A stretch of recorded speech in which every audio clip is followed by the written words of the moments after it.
সম্মানিত দর্শক মণ্ডলী, আসসালামু আলাইকুম। আশা করি আপনারা সবাই ভালো আছেন। আজকে আমি আপনাদেরকে সঙ্গে যে বিষয়টা শেয়ার করব সেটা হচ্ছে আপনারা কিভাবে আপনার দেশি মুরগিকে পুরা শীতে অর্থাৎ পুরা শীতে একটা মুরগির বাচ্চা বা বড় মুরগি একটাও মারা যাবে না, সে সম্পর্কে আমি বিস্তারিত কয়েকটা পয়েন্ট আপনাদের মাঝে তুলে ধরব।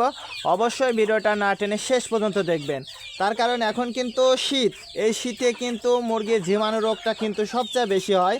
আর এই জীবাণু রোগ থেকে যদি আপনারা মুরগিকে সুস্থ রাখতে চান তাহলে অবশ্যই আপনাকে কিছু বিষয় কিন্তু মেনে চলতেই হবে। আপনি যদি এই বিষয়গুলো মেনে না চলেন তাহলে কিন্তু আপনার মুরগির বাচ্চা বা মুরগিগুলোকে কিন্তু বাঁচায় রাখতে পারবেন না।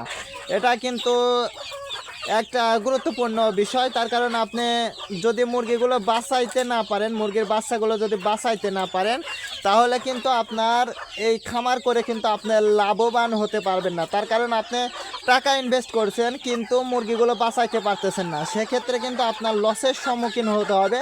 আর এই লসের সম্মুখীন হলে কিন্তু আপনার খামারটা বেশি দিন টিকবে না, এটাই কিন্তু স্বাভাবিক।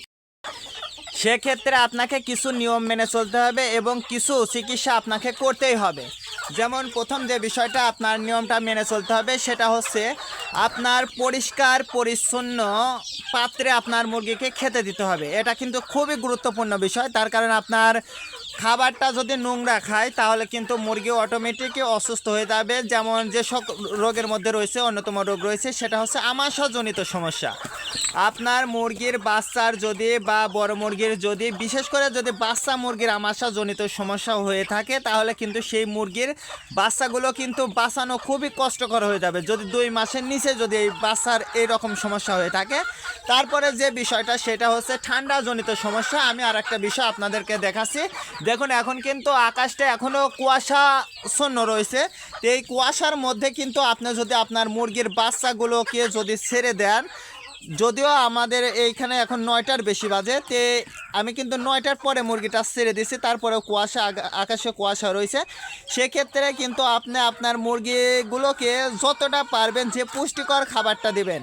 সেক্ষেত্রে যদি আপনার ভুট্টার গুঁড়া বা আপনারা গমের ভুসি যেটাই দেন না কেন, গম দেন, আখস গম দেন, সেটাও কিন্তু খেতে দিতে পারেন। সেক্ষেত্রে কিন্তু আপনাকে অবশ্যই পুষ্টিকর খাবারটাই দিতে হবে। সেক্ষেত্রে আপনারা এডি, ক্যালসিয়াম এইগুলো ওষুধ কিন্তু ব্যবহার করতে পারেন। আপনার মুরগিগুলোর যদি রোগ প্রতিরোধ ক্ষমতাটা বৃদ্ধি থাকে বা বেশি থাকে তাহলে কিন্তু এই শীতে আপনার মুরগি কোনো ধরনের অসুস্থ হবে না ইনশাআল্লাহ।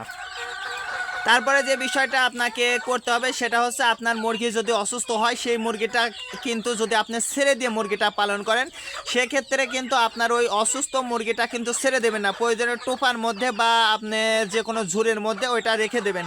ওইটা কোনো মতে এই পালার মধ্যে আপনি ছেড়ে দেবেন না যদি আপনি মুরগিটা ছেড়ে দিয়ে মুরগিটা পালন করেন। আর যদি আপনি খাঁচাতে মুরগিটা পালন করে থাকেন তাহলে সেক্ষেত্রে আপনার ওই মুরগিটা আলাদা করে রাখবেন। আপনার সুস্থ মুরগির সঙ্গে অসুস্থ মুরগিটা কখনোই মিক্স করবে না, যদি মিক্স করেন তাহলে সেই মুরগিটা কিন্তু আর বাঁচাইতে পারবে না। এই জন্য আপনারা চেষ্টা করবেন যে এই পালা থেকে দূরে রাখবেন, তাহলে ইনশাল্লাহ আপনার মুরগিগুলো সুস্থ থাকবে, ভালো থাকবে। আজকে এ পর্যন্ত, ভালো থাকবেন, আল্লাহ হাফেজ।